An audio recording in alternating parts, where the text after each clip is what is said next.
കൊടും ചൂടിൽ സംസ്ഥാനം കനത്ത ജാഗ്രതയിൽ തുടരുകയാണ്. പാലക്കാട്, തൃശൂർ ജില്ലകളിൽ ഉഷ്ണതരംഗ മുന്നറിയിപ്പിന് പിന്നാലെ ഓറഞ്ച് അലർട്ട് നിലനിൽക്കുകയാണ്.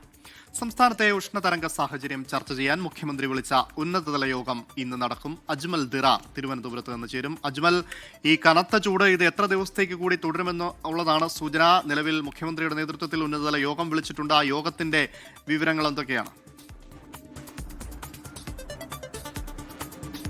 അമൽ, ശ്രീനിധി, സംസ്ഥാനത്ത് ഇപ്പോഴും കനത്ത ചൂട് തുടരുന്നുണ്ട്.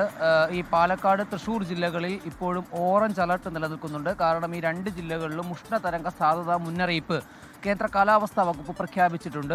സംസ്ഥാനത്ത് 2024 ശേഷം ആദ്യമായാണ് വീണ്ടും ഉഷ്ണതരംഗ സാധ്യതാ മുന്നറിയിപ്പ് പ്രഖ്യാപിക്കുന്നത്. അതുകൊണ്ട് തന്നെയാണ് ഈ രണ്ട് ജില്ലകളിലും, ഈ തൃശൂർ ജില്ലയിലും അതോടൊപ്പം തന്നെ പാലക്കാട് ജില്ലയിലും ഓറഞ്ച് അലർട്ട് പ്രഖ്യാപിച്ചിരിക്കുന്നത്. അതുകൂടാതെ ബാക്കിയുള്ള 12 ജില്ലകളിൽ യെല്ലോ അലർട്ട് കൂടി നിലനിൽക്കുന്നുണ്ട്. ഈ കാലാവസ്ഥ 27-ാം തീയതി വരെ തുടരുമെന്നാണ് കേന്ദ്ര കാലാവസ്ഥാ വകുപ്പ് മുന്നറിയിപ്പ് നൽകുന്നത്. ഈ താപനില ഉയർന്നു നിൽക്കുന്ന ഈ സാഹചര്യത്തിലും അതോടൊപ്പം തന്നെ UV ഇൻഡെക്സ് ഉയർന്നു നിൽക്കുന്ന സാഹചര്യത്തിലും ആരോഗ്യ വകുപ്പും ദുരന്ത നിവാരണ അതോറിറ്റിയും പുറപ്പെടുവിക്കുന്ന ജാഗ്രതാ നിർദ്ദേശങ്ങൾ പൊതുജനങ്ങൾ പാലിക്കണമെന്നും ഈ അധികൃതർ അറിയിക്കുന്നുണ്ട്. എന്നാൽ ഇന്ന് മുതൽ ഇപ്പോൾ രാവിലെയൊക്കെ തന്നെ തലസ്ഥാന ജില്ലയുടെ പല ഭാഗങ്ങളിലും ഒരു മൂടിക്കെട്ടിയ അന്തരീക്ഷം തുടരുന്നുണ്ട്. കേന്ദ്ര കാലാവസ്ഥാ വകുപ്പിന്റെ മുന്നറിയിപ്പ് പ്രകാരം തിരുവനന്തപുരം, കൊല്ലം ജില്ലകൾ അടുത്ത 3 മണിക്കൂറുള്ള ഒറ്റപ്പെട്ട മഴയ്ക്കുള്ള സാധ്യത കൂടി നിലനിൽക്കുന്നുണ്ട്. എന്നാൽ 28-ാം തീയതിയോടുകൂടി സംസ്ഥാനത്തിന്റെ വിവിധ ഭാഗങ്ങളിൽ ഇടമിന്നലോടുകൂടിയുള്ള മഴയ്ക്കും ഈ താപനില കുറയാനുമുള്ള ഒരു സാഹചര്യം കൂടി കേന്ദ്ര കാലാവസ്ഥാ വകുപ്പ് മുന്നറിയിപ്പ് നൽകുന്നുണ്ട്. ഈ ഒരു ഉഷ്ണതരംഗ സാധ്യതാ മുന്നറിയിപ്പ് നിലനിൽക്കുന്ന പശ്ചാത്തലത്തിൽ ഇന്ന് മുഖ്യമന്ത്രിയുടെ നേതൃത്വത്തിൽ ഒരു ഉന്നതതല യോഗം വിളിച്ചിട്ടുണ്ട്. രാവിലെ 11 മണിക്ക് ചേരുന്ന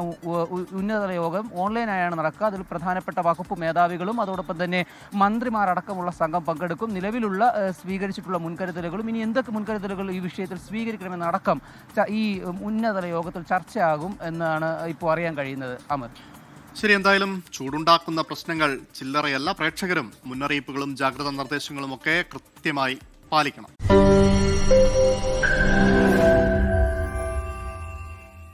ലോകത്തെവിടെയായാലും ഏത് സമയത്തും 24 വാർത്തകളും ഓഗ്മെന്റഡ് റിയാലിറ്റി പാക്കേജുകളും എക്സ്പ്ലെയിനറുകളും വിശദമായി കാണാൻ ഞങ്ങളുടെ YouTube ചാനൽ നിങ്ങൾക്ക് സബ്സ്ക്രൈബ് ചെയ്യാം.